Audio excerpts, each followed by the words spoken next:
على رسوله الكريم أما بعد أعوذ بالله السميع العليم من الشيطان الرجيم بسم الله الرحمن الرحيم ولو أن أهل الكتاب آمنوا واتقوا لكفرنا عنهم سيئاتهم ولأدخلناهم جنات النعيم ولو أنهم أقاموا التوراة والإنجيل وما أنزل إليهم من ربهم لأكلوا من فوقهم ومن تحت أرجلهم منهم أمة مقتصدة وكثير منهم ساء ما كانوا يعملون۔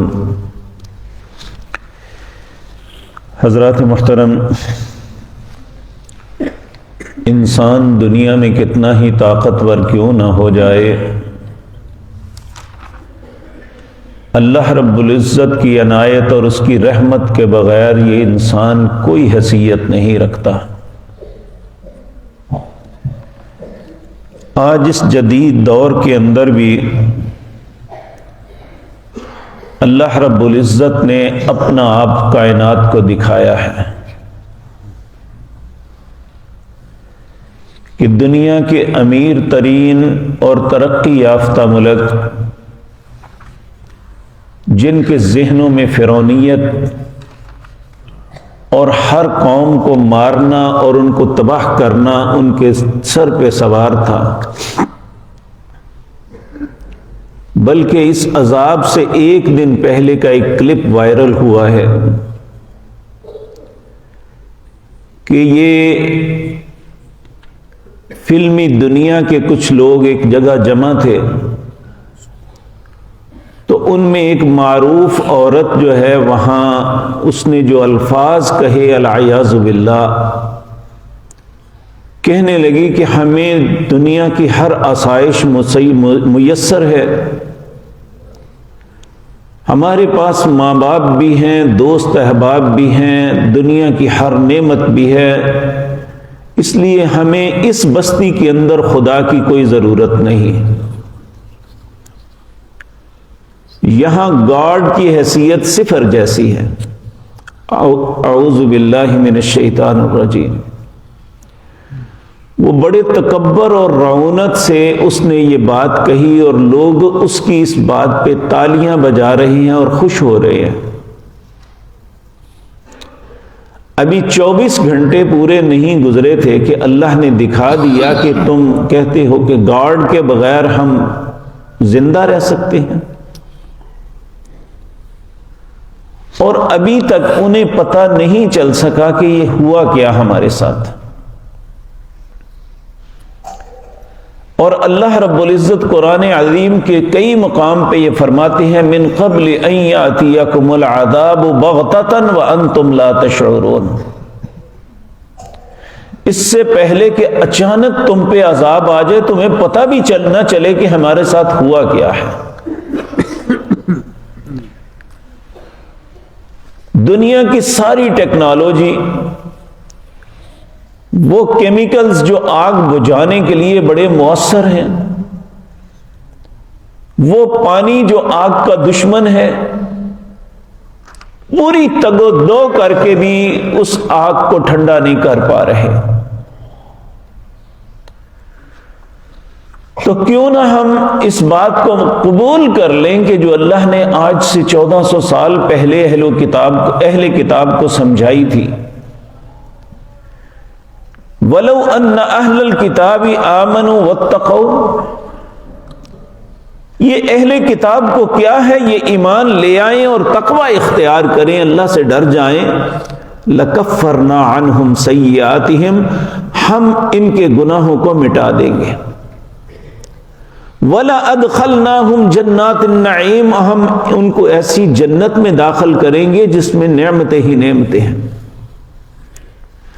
اب یہ قانون آج سے ہزاروں سال پہلے بھی یہی تھا اور آج بھی یہی ہے کہ آج بھی اللہ رب العزت اہل ایمان کو کہتا ہے وَلَوْ أَنَّ أَهْلَ الْقُرَىٰ آمَنُوا وَاتَّقَوْا لَفَتَحْنَا عَلَيْهِمْ بَرَكَاتٍ مِّنَ السَّمَاءِ وَالْأَرْضِ، یہ بستیوں والوں کو کیا ہے، یہ ایمان اور تقوی لے آئے، اللہ آسمان اور زمین کے سارے جو ہے برکتیں ان پہ کھول دے گا. لَفَتَحْنَا عَلَيْهِمْ بَرَكَاتٍ مِّنَ السَّمَاءِ وَالْأَرْضِ. لیکن یہ بستیوں والے کرتے کیا ہے؟ وَلَكِنْ كَذَّبُوا. اللہ کی ہر بات کو جھٹلاتے ہیں. فَأَخَذْنَاهُمْ بَغْتَةً. پھر اللہ ان کی سرکشی کے سبب انہیں پکڑ لیتا ہے. تو اللہ رب العزت نے اس وقت بھی یہ قانون بتایا تھا اور آج بھی یہی قانون ہے اہل ایمان اہل اسلام کے لیے بھی. ہم رزق اور عزت تلاش کرتے ہیں ایسی جگہ سے جہاں سے کبھی نہیں مل سکتے، اور جہاں سے مل سکتی ہے اس کی طرف ہم متوجہ نہیں ہوتے. تو اللہ رب العزت انسانوں کی خطاؤں کے سبب ہی بستیوں کو تباہ کرتا ہے. تو اگر یہ دو نعمتیں کسی کے پاس آ جائیں، آمنو واتقو، ایمان بھی ہو اور خوف خدا بھی ہو، لکفرنا عنہم سیئاتہم، اللہ کہتے ہیں میں گناہ بھی معاف کر دوں گا، وَلَأَدْخَلْنَاهُمْ جَنَّاتُ النَّعِيمِ، اور ان کو ایسی جنت میں داخل کروں گا جہاں نعمتیں ہی نعمتیں ہیں. وَلَوْ أَنَّهُمْ أَقَامُوا التَّوْرَاةَ، اب اسپیشلی ان کو مخاطب کر کے اللہ فرماتے ہیں وَلَوْ أَنَّهُمْ، کیا ہے ان کے لیے، اقاموا التوراۃ، یہ تورات پہ قائم رہتے، والانجیل، اور انجیل پہ، وما انزل الیہم من ربہم، اور جو اللہ نے ان کی طرف اتارا. اب تورات اور انجیل دونوں کتابوں میں رسول اللہ صلی اللہ علیہ وسلم کی نبوت کی بشارت بھی تھی اور آپ پہ ایمان لانے کا حکم بھی تھا. لیکن ان بد نصیبوں نے یہ نہیں کیا. اللہ فرماتے ہیں اگر یہ ایسا کر لیتے لَأَكَلُوا مِن فَوْقِهِمْ وَمِن تَحْتِ أَرْجُلِهِمْ، یہ اوپر سے بھی کھاتے اور اپنے قدموں کے نیچے سے بھی کھاتے ہیں. مِنْهُمْ أُمَّةٌ مُقْتَصِدَةٌ، ان میں ایک میانہ روی والی بھی امت ہے جنہوں نے پہلے بھی تورات پہ عمل کیا. جب رسول اللہ نے اپنی رسالت کا اعلان کیا تو وہ مسلمان بھی ہوئے، وہ چاہے عیسائیوں میں ہے یا یہود میں سے، جس طرح عبداللہ بن سلام اور ان کے ساتھی. تو اللہ رب العزت فرماتے ہیں لیکن وَكَثِيرٌ مِّنْهُمْ سَاءَ مَا يَعْمَلُونَ، اور ان میں بہت بڑی تعداد ایسی ہے جو بہت برا عمل کر رہے ہیں.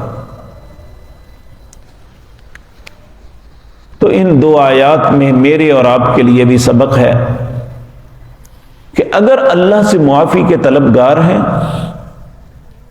تو یہ دونوں چیزیں ہونی چاہیے، ایمان اور تقوی.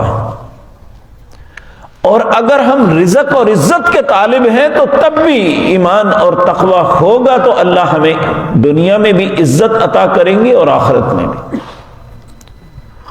تو اللہ رب العزت یہ باتیں ہمیں سمجھنے اور اس پہ عمل کی توفیق عطا فرمائے. اقول قولی ھذا واستغفر اللہ لی ولکم.